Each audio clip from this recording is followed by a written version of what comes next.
Microphone check 1 2 1 2. This is your host, not son, baby, and this is another episode of Swingers After Dark. And I'm with the bartender. You know, I've been trying to get her for a minute, but you know she's been ducking and dodging. And I was wondering, well, fuck all that. We're gonna talk about how to, you know, it's like, how do you put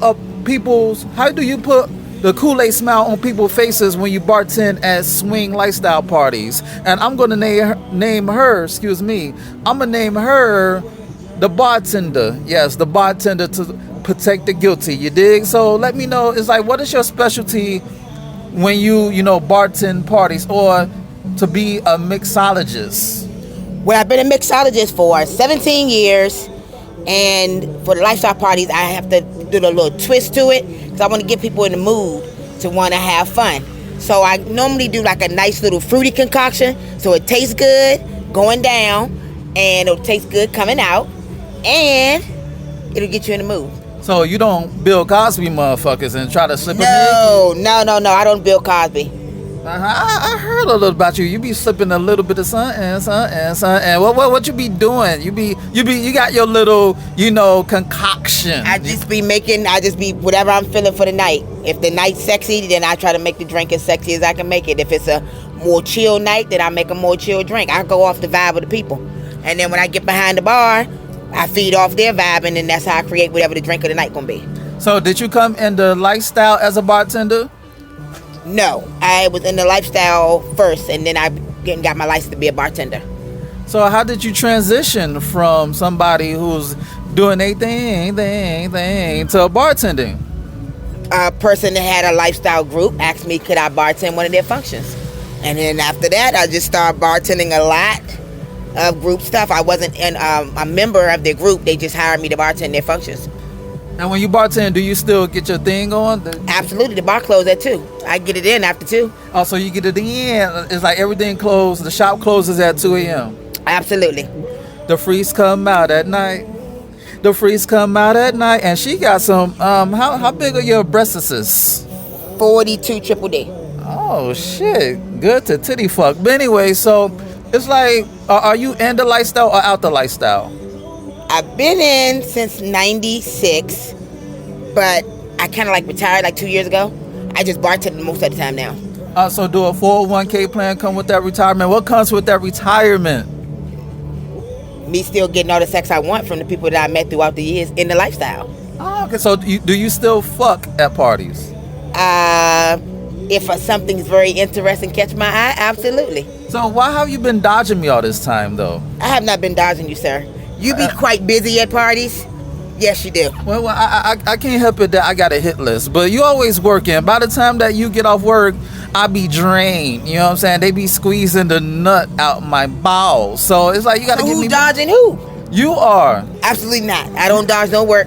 Not now, not ever. Listen, you got to suck me back to life, baby. I don't have a problem doing that, sir. Why not? I don't have a problem sucking you back to life. Mm-hmm. So when we gonna finally get it in? Whenever we're both free at a party. So you're not really retired though. You're semi-retired. You're semi-retired. No. You're retired based on circumstance. That's what that is. You retire based on circumstance and based on the situation. No, I really am like retired. Like for a whole year, I didn't go to anything. I just bartended my group stuff. I didn't do anybody else's. And I was going home at 2 o'clock. I would pack the bar up and go home. Then somebody that I had wanted to play with for a long time came to a party. And he was like, what are you doing when you get off? And I was like, you, hopefully. And then that's how I started back playing after 2 o'clock. Because after I retired, I wasn't doing it. I would just have people come up to my house. So is there a time when you see somebody real fucked up and you got to tell them, yes, fall back? Absolutely. So is there like an infamous story that you can remember while bartending a lifestyle party?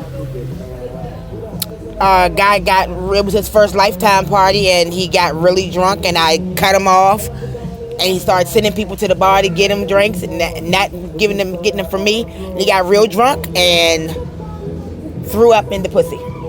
Threw up in your pussy? Absolutely not mine. And another chick's pussy? Another chick's pussy, and then passed out. So Shorty had that sick pussy to make him throw up? I don't know, if that's what you want to say. So how you throw up from eating the pussy? That's different. He said he was drunk. and then he was throwing up.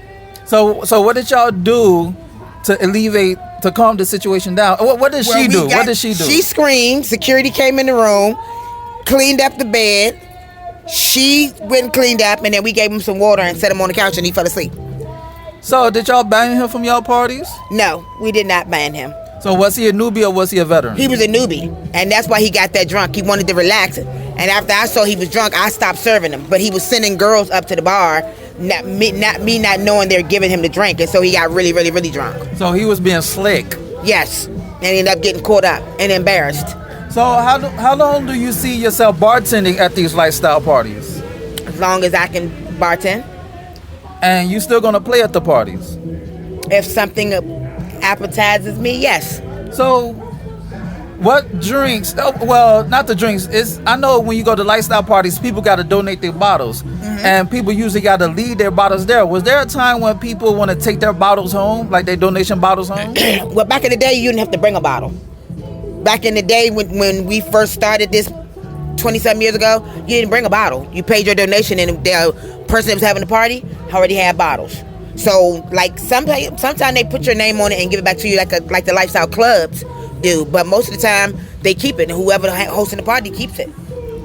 But I use most of the liquor at the end of the night for the house punch after 2 o'clock. So, do you be cuffing bottles? Keep it 100. Do you be cuffing bottles? No. You do be cuffing bottles. I don't need no cuff bottles. She'll give me a couple at the end of the night, so I don't have to cuff anything. So, what was the biggest party you ever bartended? LS-wise? Yeah, LS-wise. Probably one of the Lions Den's parties. It was about maybe close to 300 people there. Where this was at? At their old Lions Den in Clinton. So were you like intimidated? No. So how do you? A little bit overwhelmed, which I ended up having another bartender help me because there was a lot of people. So how do you handle the crowds? Because people could get rowdy. Just serve them as fast as you can. It kind of takes me back to when I went to school. You had to do a speed test. You had to do 12 drinks in 7 minutes. So when I see a lot of people, I just line up a whole bunch of cups with a whole bunch of ice, and I just speed and try to get them out the way because I don't want nobody standing there waiting a long time. So you went to school for this, right? I did. So how could you memorize the mixers? Because some people got a cheat sheet, but you don't need that. So how could you memorize when you first started bartending for those who want to bartend? Well, it's a lot of drinks that you learn, and doing them repetitions for the 40 hours that you got to do the class, you just learn them. And most of them are basic drinks, like Long Island Iced Tea or Blue Motorcycle or Mai Tai or Sex on the Beach. I mean, those are like the same at almost everywhere you go. You know what I'm saying? Other places have them, but they change the name of it or add something, take away. But you just learn them. I don't know.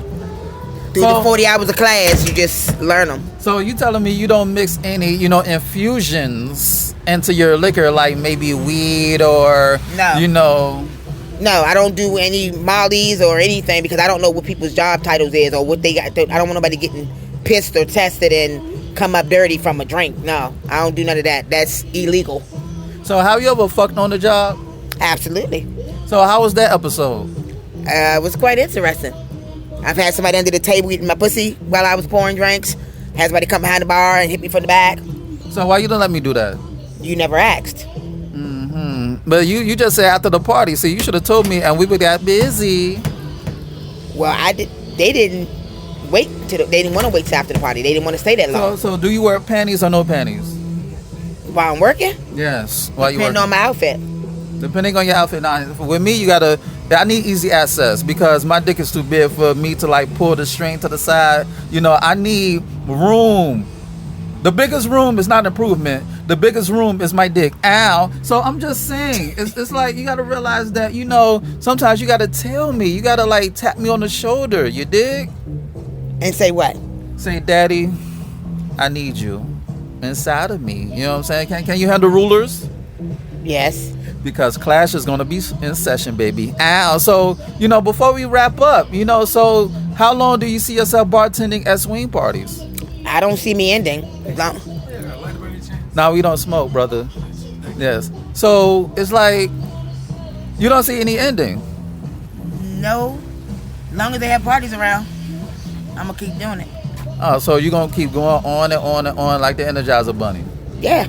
But before you leave, we need our session, you dig? Before I leave, where? Before I leave the lifestyle. When are you leave? Are you planning on leaving anytime soon? I'm giving myself a good 3 years. I don't know. Who knows? Who knows? I like to travel. Well, I'm almost positive, but before the 3 years are up. Okay. So which hole do you want it in? The only one that it needs to go in. Nah. We got to play which hole feels the best. Ow. No, sir. See. No, sir. See. Well, can I at least come on your titties? Sure.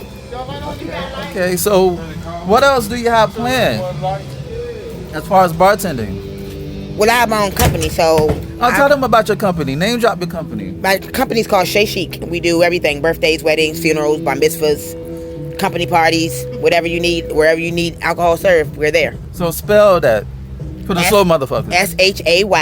SHAYCHIC. Spell that again, please. SHAYCHIC. And where are you based in? The DMV. But I travel. I've been to New York, Texas, Georgia, North Carolina. You pay for my travel, I'll come. The DMV is DC, Maryland, Virginia for the slow motherfuckers out there. And on that note, this has been another episode of Swingers After Dark, and she got some takeover biddies. And this is your host, Not Some, baby. Check out my website at www.notsunblaze.com. That's www.nahsunblaze.com. And check out my ebook, You, Me, Us, Them, The Swinger Manifesto. It's on Nook, Kindle, iBooks, Google Play. Go get it. Shoot me an email at swingpodcast@gmail.com. That's swingpodcast@gmail.com. And hit me up with any questions and or concerns that you may have. Rate, share, subscribe, and comment on this channel. Yeah, dig. And on that note, until next time, peace. And don't kiss them holes in the mouth, baby.